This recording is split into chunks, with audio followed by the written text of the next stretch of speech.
pajamas are clothes just for bed. By that definition, I've never owned pajamas in my life. I've just had regular clothes that work extra hard. You know, it'll be like a t-shirt that does a night shift. It made me think, what we call one thing could mean something completely different in another context. For example, I recently moved from Melbourne to Sydney. And Melbourne is an expensive city, which means that for you to have a chance at home ownership, you have to work extra hard. Sydney is also expensive, but here it means that for you to have a chance at property ownership, your parents had to have worked extra hard. Sydney's cost of living is so high, it's made me think about work differently. I used to go into the office to make connections with colleagues. Now I go into the office looking for things to steal. Stationery, cutlery, computer monitors. I think I'm adaptable because I'm a Gen Z, which stands for Generation Crisis. Aside from like the housing crisis, we've also got to deal with the climate crisis and the AI crisis. When it comes to AI, a lot of people are scared, particularly by how quickly China's AI industry is developing. Recently, they live streamed on national TV their latest humanoid robotics doing somersaults on stage. My parents looked at that and they said, look how far behind Australia is. And I was like, let China beat China. At how fast these robots are developing, soon they're going to be sentient enough to demand worker rights. Let them form a union. The Chinese Future Manufacturing and Energy Union, otherwise known as the CFMEU. They'll corrupt them from the inside.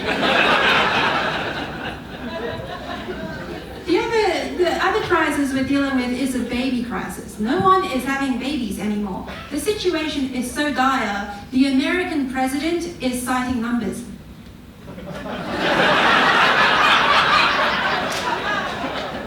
And when you ask women why we're not having children, a lot of times we'll say we're worried about the climate. That is a lie. The real reason women don't want to have children is because we don't want to be mothers. We want to be fathers. The bar for being a good dad is so much lower. It looks like fun. I have an amazing dad. When I look back at my childhood, I have nothing but fond memories of him surprising us at birthday parties.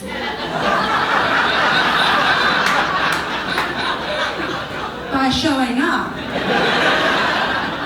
And he worked really hard for us, and I know he would die for me.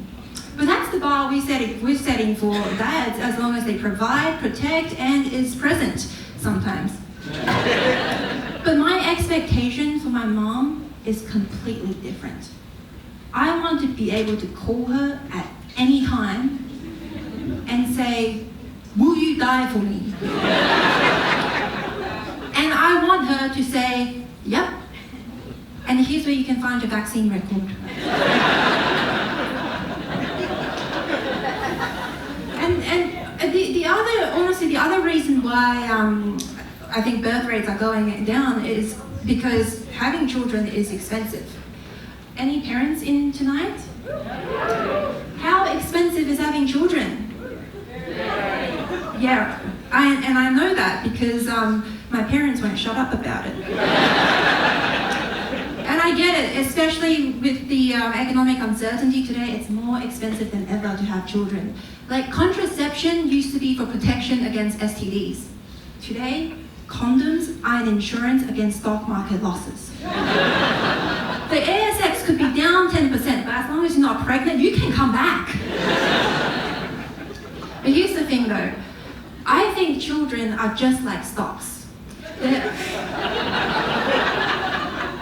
They're only expensive if you believe in them.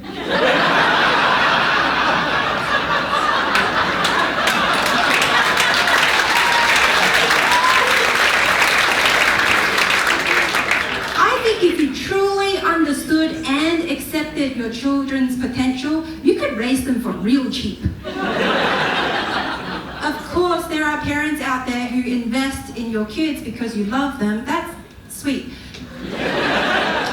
But do you know how many kids are out there with 2 degrees and a career in comedy?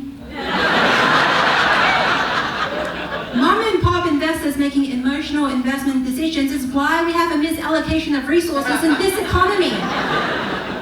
My name's Sophie Tan. Thank you so much.